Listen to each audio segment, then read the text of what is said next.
Hello and welcome back to another episode of Tobacco Road and Abroad. My name is Gareth Parsons, joined by Aiden Moore. Aiden, how you doing? Doing great. I'm doing great. Um, I think we decided today that we want to switch it up a little bit. Panthers lost. Yeah, tune in next week for that.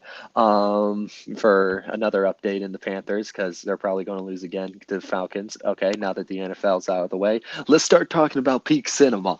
College football this week. It was upset central. It was probably what we thought was going to be a boring week turned out to be peak cinema in the flesh. Gareth, what are some of your thoughts coming away from this past week of college football? I think we need to be more wary about what we label a boring week in college football. I feel like the last few times over the last couple of years we've labeled something a boring week. Some just absolutely heinous shit has happened.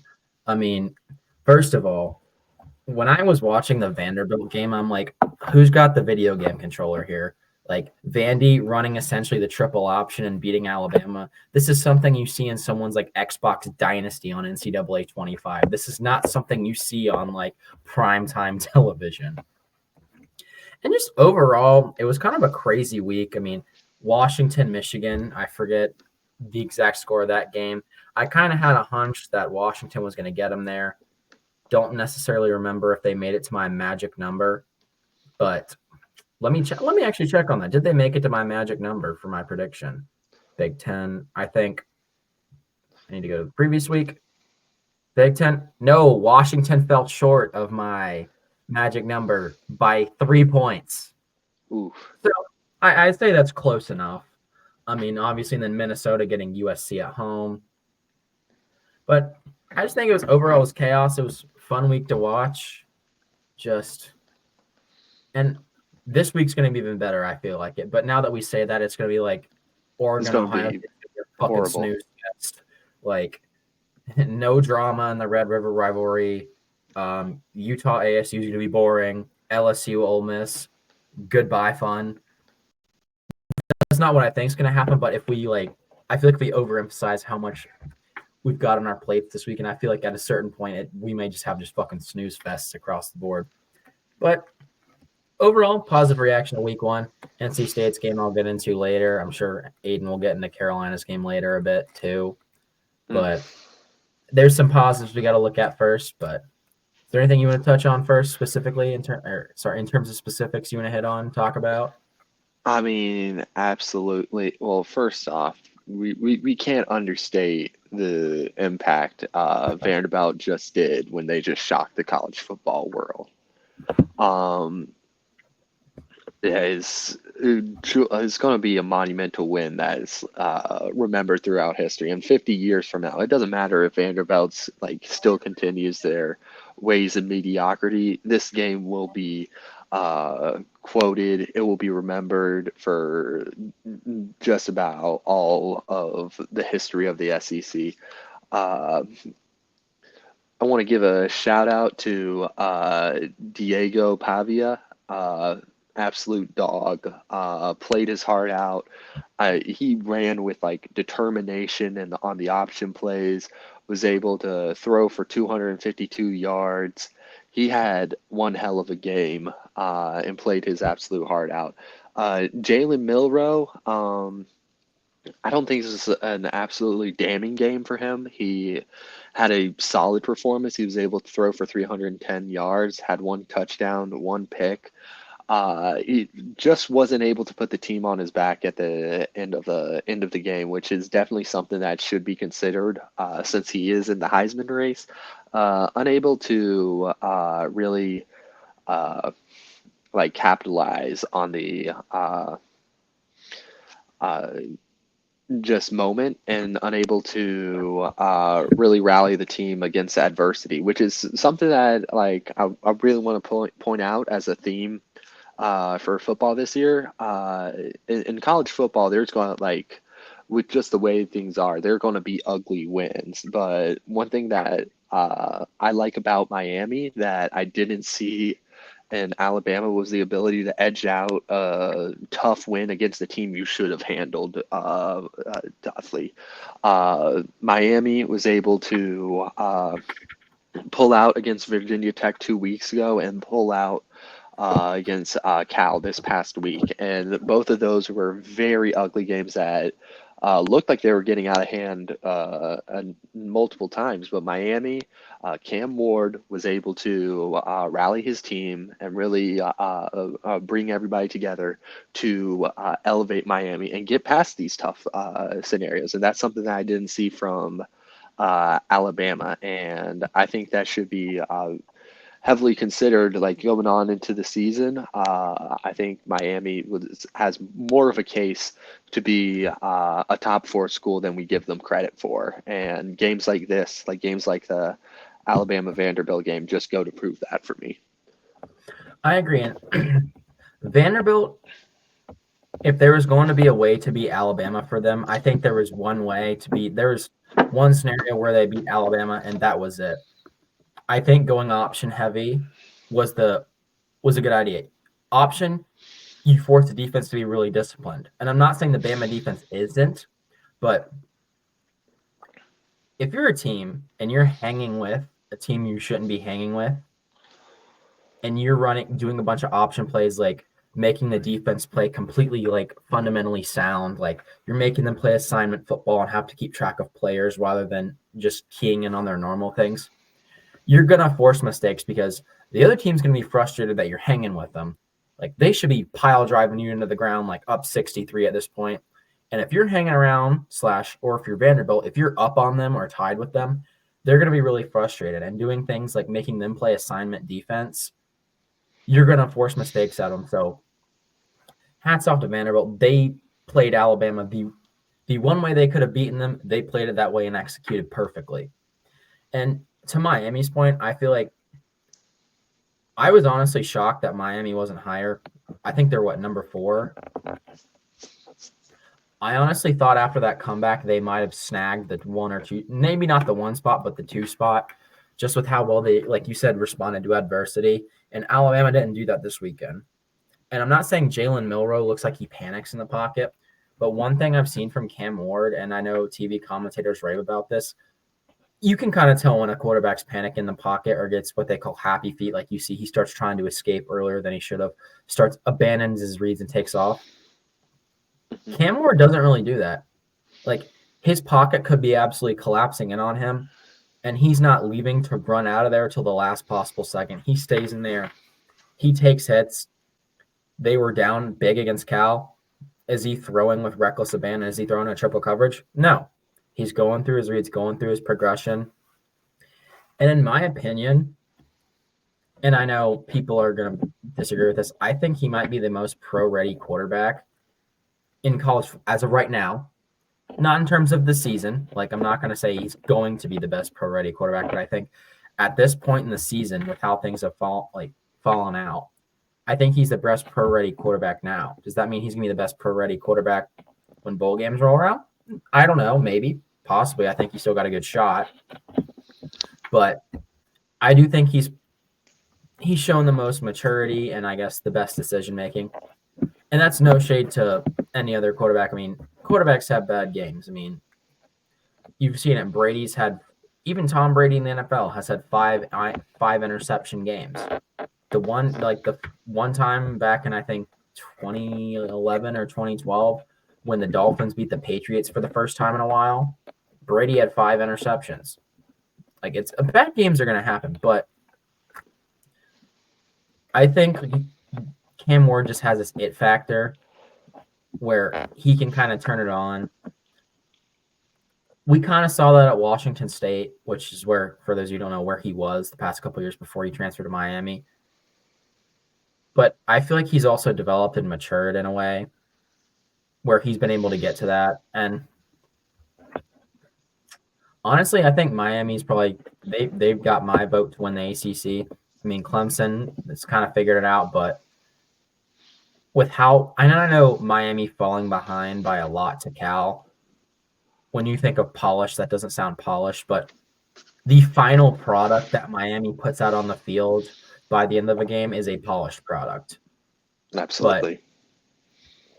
But at halftime, is it a polished product? No, but the way I said college basketball, I feel like is a better example of this, but in my opinion, college sports, I feel like, is all about how you make adjustments at halftime.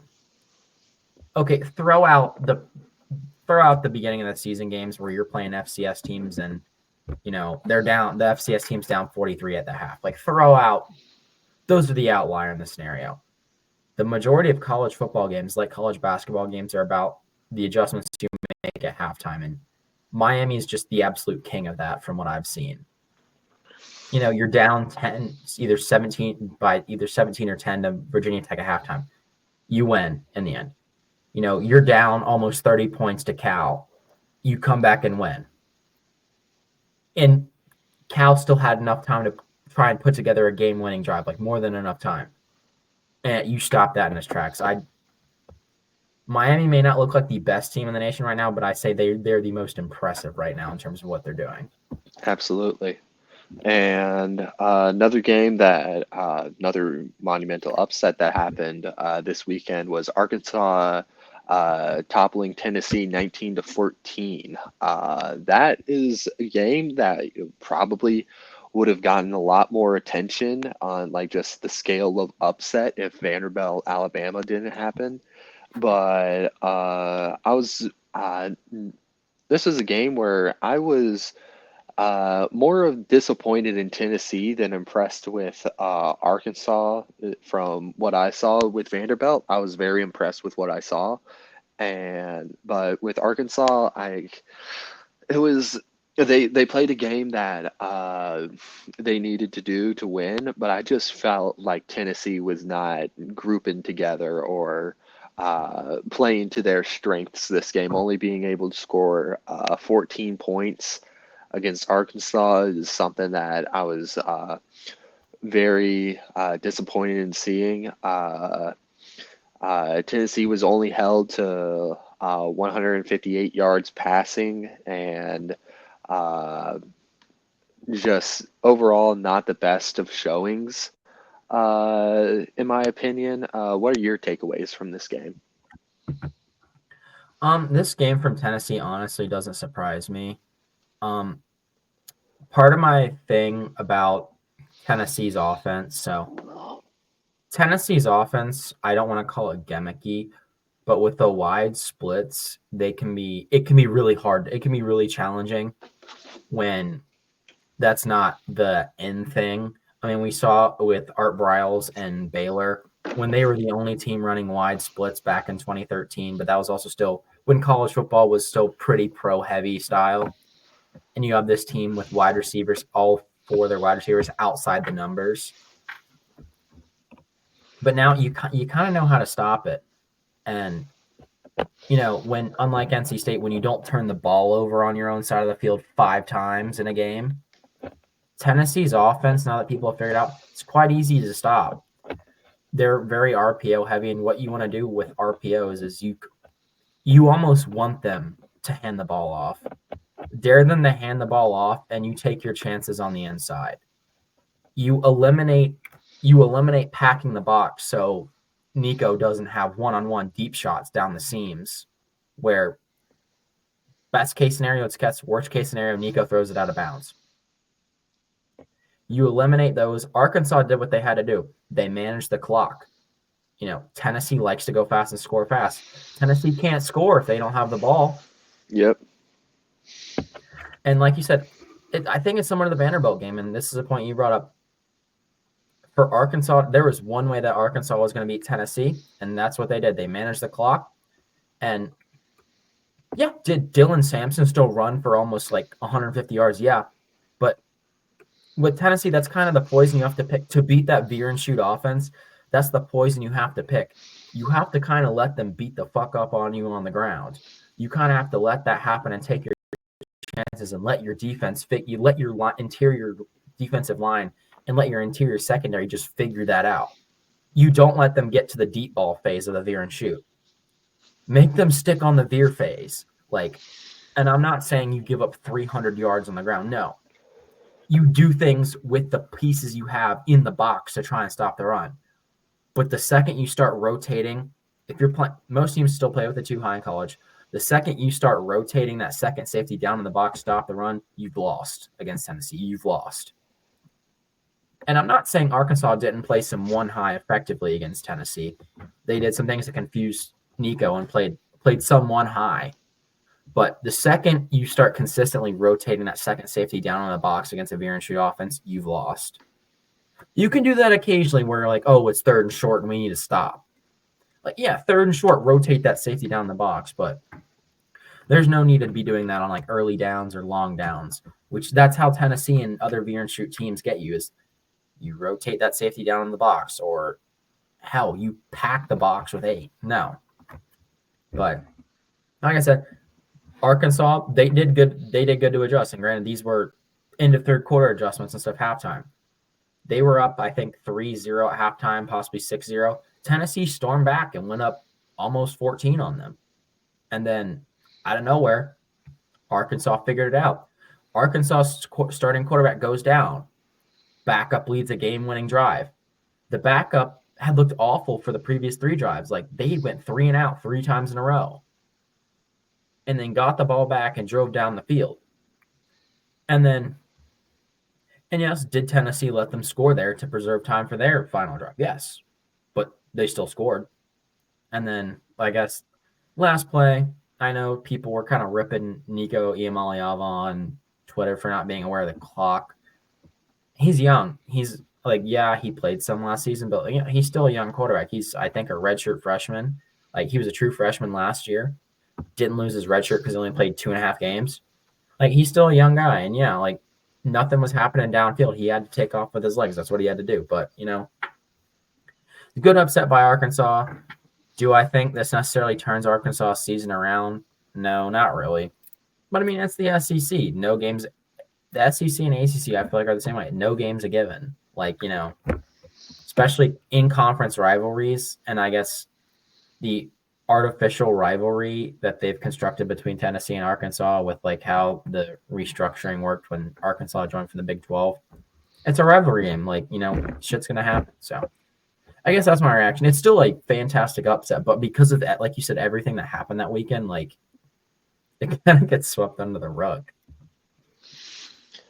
Yeah, and keeping it in the SEC, one game that I definitely needed to highlight was the Texas A&M Missouri game. Texas A&M absolutely walked Missouri, 41-10. The theme of this game for me was just the Missouri miscues blues, because there were so many plays that were called back by just undisciplined plays, being called back, and first downs being called back on it. Like, there was a QB scramble where the Cook got the first down with his leg, but his team was offsides. And there was just so many of those moments happening throughout the game that it just exposed Missouri for their undisciplined style of play, exposed how they're not as strong on offense as we might think, and how they definitely did not deserve to be in the top 10 considering this game. Texas A&M, however, stellar rushing game. Moss was able to score 3 touchdowns off of 138 yards. He had one hell of a game. But even the passing game for Texas A&M was pretty good.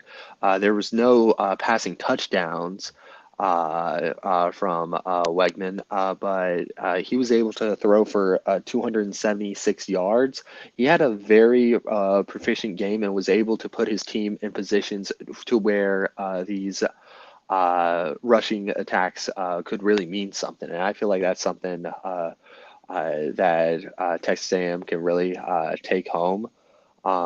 They absolutely dominated this game in the first half, and from then it was just pretty much over. Like, once they were up at halftime, 24-0, it was pretty much wraps. There was only one TD from Missouri coming in the third quarter, and just the last second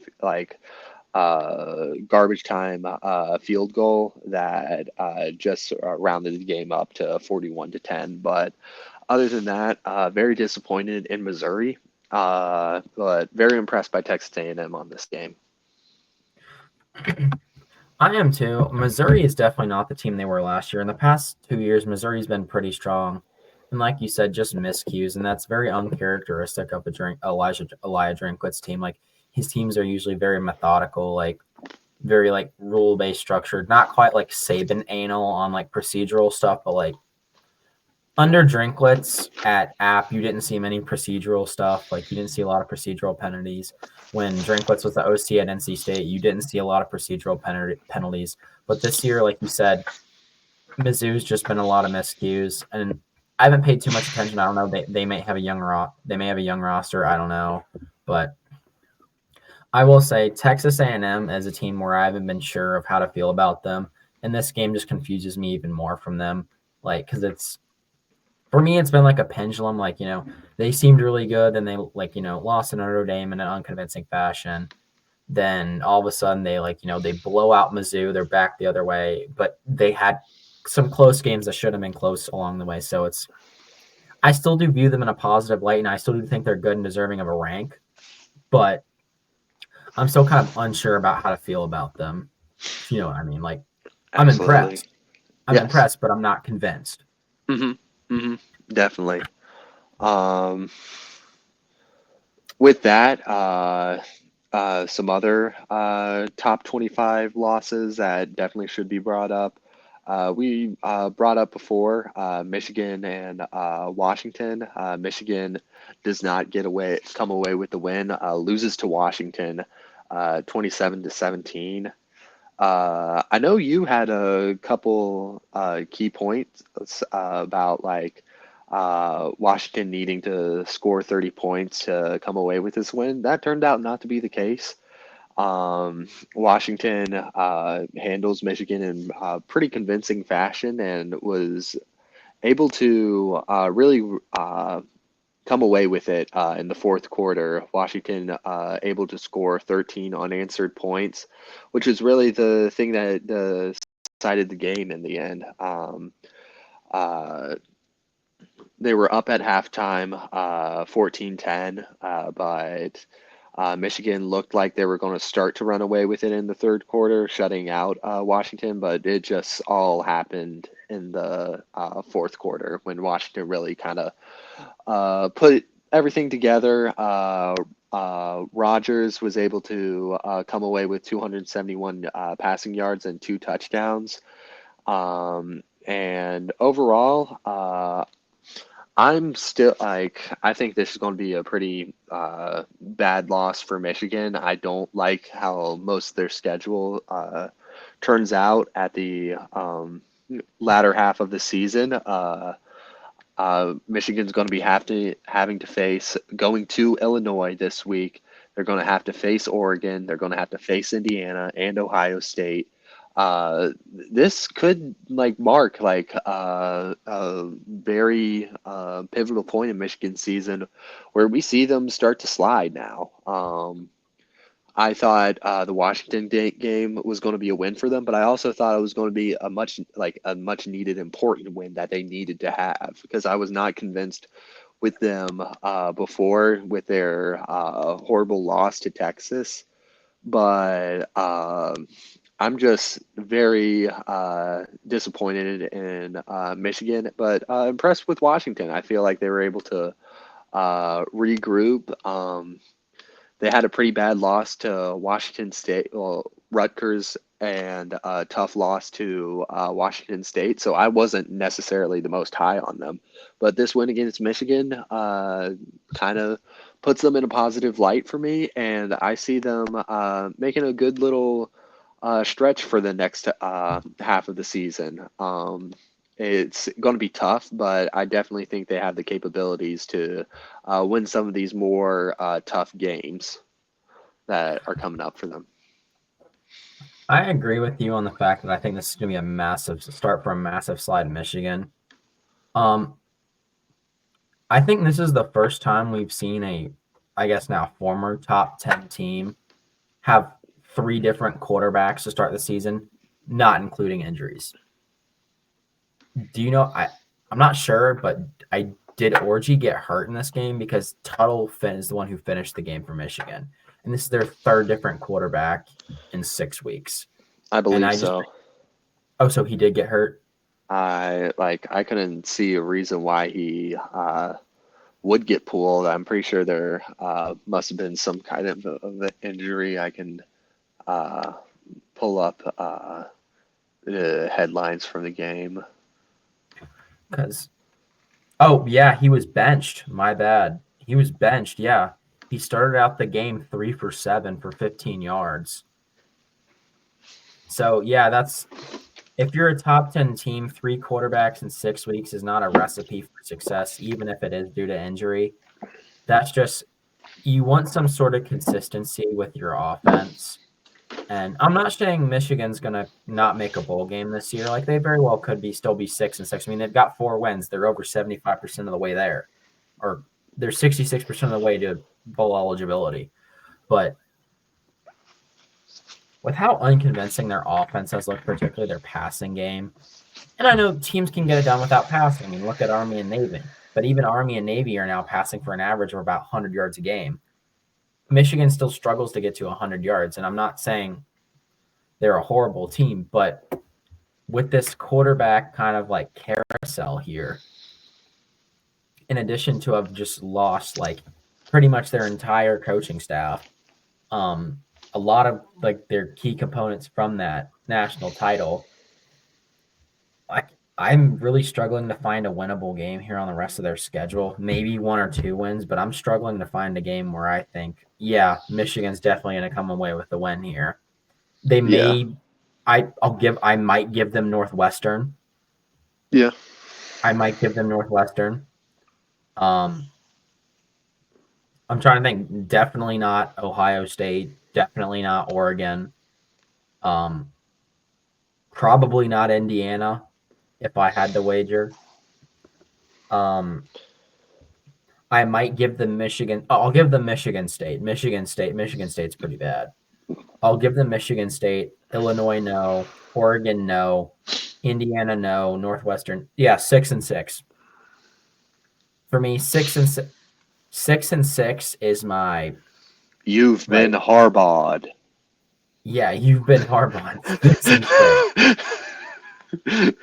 Congratulations, Michigan. You've been Harbaugh'd. He's gone. You got your national championship. Hope you're happy. Back to irrelevance. Get ready to suck. 3 out of 4 years. 3 out of every 4 years. Nah, it's going to be another decade of sadness for them. Until Harbaugh comes back again. Well, congrats. You beat Ohio State 3 times. Not going to see that for the next 20 years. This is going to be like the span from I forget, before that time, when was I need to see the last time Michigan beat Ohio State without Harbaugh.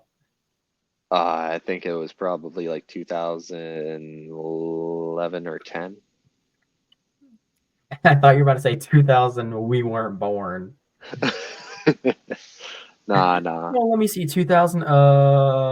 We weren't born. Let me see. I wasn't even liquid yet. Gamers, Jesus fucking Christ!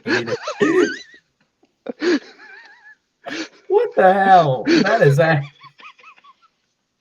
Where did that come from? That's just something like some people around me say when something happens before they were born. Prior to Harbaugh, from 2001 to when they won in 2021, Michigan won twice out of 20 matchups. Get ready to go.